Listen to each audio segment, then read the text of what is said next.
नमस्कार। आज बात करेंगे बीटेक इंजीनियरिंग प्रोग्राम्स की, जो कि इंद्रप्रस्थ यूनिवर्सिटी के जो एफिलिएटेड कॉलेजेस हैं उनका सबसे पॉपुलर कोर्स है।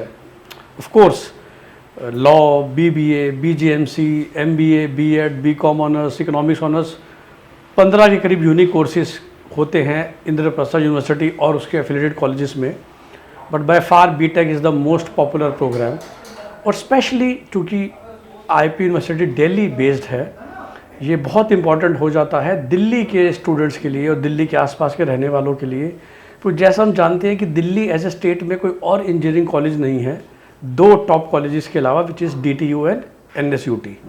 तो उसके अलावा आप देखेंगे तो दिल्ली गवर्नमेंट की तरफ से या दिल्ली यूनिवर्सिटी की तरफ से कोई और कॉलेजेस नहीं हैं। द वे आप महाराष्ट्र में जाते हैं तो आपको बहुत सारे इंजीनियरिंग कॉलेजेस मिलेंगे, पंजाब में मिलेंगे, हरियाणा में मिलेंगे, जो कि they are affiliated from their state government. लेकिन बीटेक में ऐसा नहीं है दिल्ली में, और शायद यही वजह रही कि इंद्रप्रस्थ यूनिवर्सिटी काफ़ी पॉपुलर हो गई। और उनके मोस्ट पॉपुलर प्रोग्राम्स हैं, जो मोस्ट ऑफ द कॉलेजेस हैं आईपी के अंडर, वो शायद सब स्टार्ट बीटेक से हुए थे और धीरे धीरे करके उन्होंने बाकी कोर्सेज ऐड करे हैं। तो बात करते हैं, और इंद्रप्रस्थ यूनिवर्सिटी में 5 तरीके का इंजीनियरिंग प्रोग्राम दिया जाता है। इस वीडियो में हम 2 तरीके की प्रोग्राम की ज़्यादा बात करेंगे, जो कि हमारे मोस्ट कॉमन 4 साल के बीटेक प्रोग्राम हैं। क्विकली मैं आपको बता दूं तो आईपी के अंदर जो कॉलेजेस हैं वो आपको लेटरल एंट्री बीटेक भी कराते हैं, जो कि इंडिया में आपको पता है पॉपुलर चलन है कि 10th के बाद लोग 3 साल का डिप्लोमा कर लेते हैं फ्रॉम दी गवर्नमेंट पॉलिटेक्निक। तो जो बच्चे ये कर चुके होते हैं उनकी डायरेक्ट एंट्री होती है सेकेंड ईयर में, जिसको कि लेटरल एंट्री बोला जाता है, और जिसका अलग प्रोग्राम चलता है, अलग काउंसलिंग चलती है, और उसको CET कोड 128 बोलते हैं। उसका अलग से एंट्रेंस टेस्ट भी होता है। सिमिलरली जो लोग ऑलरेडी BSc पास आउट होते हैं, ग्रेजुएट होते हैं, वो भी लेटरल एंट्री में पार्टिसिपेट करते हैं और सेकेंड ईयर में आते हैं विद द CET कोड 129। अब जो 2 मोस्ट कॉमन प्रोग्राम्स हैं, which is BTech in biotech, which is CET code 130, and all other BTechs, be it civil, mechanical, electrical, electronics, computer science, electrical engineering, which is CET code 131। ये दोनों का difference क्या क्यों ज़रूरी है वो बताता हूँ।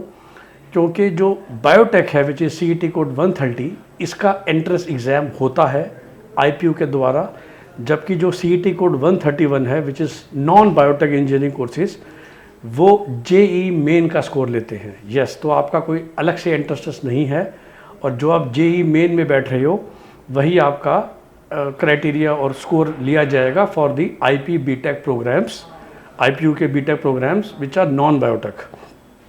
तो जैसा कि हमने अभी बात की, 131 के लिए आपको JEE मेन में बैठ रहे हैं, जो नॉर्मल बीटेक हो गया, और क्लास 12th में आपके 55% मार्क्स होने चाहिए। ध्यान रखिएगा, इंद्रप्रस्थ यूनिवर्सिटी के एफिलिएटेड कॉलेज में आने के लिए ये IPU का एंट्रेंस गाइडलाइन है, 55% marks plus the score of JEE main. तो कभी कभार ऐसा होता है कि आपका JEE मेन में स्कोर आ गया, लेकिन नंबर आपके 52% है, तो आप इंद्रप्रस्थ यूनिवर्सिटी के किसी भी college as well as Indraprastha university का जो अपना प्रोग्राम भी चलते हैं यूनिवर्सिटी के अंदर द्वारका में, उसमें आप एंट्री नहीं ले सकते। और जो बीटेक कोड 130 है फॉर बीटेक इन बायोटेक, उसमें आपके पास एज यू नो कि PCM के अलावा क्लास 11-12 में बायोलॉजी या बायोटेक भी होनी चाहिए, और ऑफ कोर्स फिर 5th सब्जेक्ट इंग्लिश लैंग्वेज होगा, और इन सब में भी आपका 55% मार्क्स होना चाहिए। एंट्रेंस एग्ज़ाम हमने अभी बात की कि JEE का जो पेपर 1 है, that is taken for 131 code, which is all the BTech programs, और बायोटेक के लिए आप एंट्रेंस एग्ज़ाम में बैठोगे। तो जो बायोटेक का एंट्रेंस एग्ज़ाम है, जस्ट टू टेल यू, उसमें जो क्वेश्चंस आते हैं 20% फिजिक्स, 20% केमिस्ट्री, 20% मैथमेटिक्स और 40% biology, which is further divided among botany and zoology. तो ये 4 सेक्शन इस तरह से एंट्रेंस टेस्ट में आते हैं with this kind of weightage. So what is the step? How to take admission for BTech programs? As we know, for CET code 131, which is normal BTech, आपने कोई एंट्रेंस टेस्ट नहीं देना है, पर फिर भी आप रजिस्ट्रेशन करेंगे। जी हाँ, आप रजिस्ट्रेशन करेंगे। बेसिकली लास्ट ईयर की मैं बात करूँ तो 1200 रुपीज़ देंगे, और बस रजिस्ट्रेशन करके घर बैठ जाएंगे, क्योंकि आपने कोई एंट्रेंस एग्ज़ाम तो देना नहीं है। पर जब भी रजिस्ट्रेशन ओपन होगा तो रजिस्ट्रेशन ज़रूर करना है।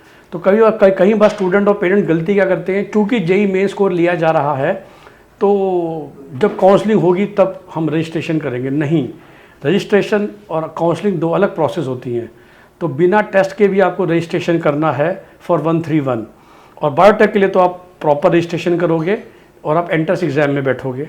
तो जब आप रजिस्ट्रेशन कर रहे होगे फॉर 130 बायोटेक वाले कोर्स के लिए, आप अपना एग्ज़ाम सेंटर चूज़ करोगे, आपको एडमिट कार्ड मिलेगा, आप एग्ज़ाम में बैठोगे और फिर आपको रैंक मिलेगी। 130 बीटेक में आपने खाली रजिस्ट्रेशन करा, ना आपको एग्ज़ाम सेंटर चूज़ करना है, ना एडमिट कार्ड मिलेगा, ना रैंक मिलेगी, क्योंकि आपका सब कुछ जेई मेन से होगा। और दोनों केसेस में अब आपके पास वहाँ जेई मेन का स्कोर आ गया और यहाँ पर बायोटेक के एंट्रेंस एग्ज़ाम का स्कोर आ गया। फिर आईपी स्टार्ट करेगा काउंसलिंग के लिए प्रोसेस।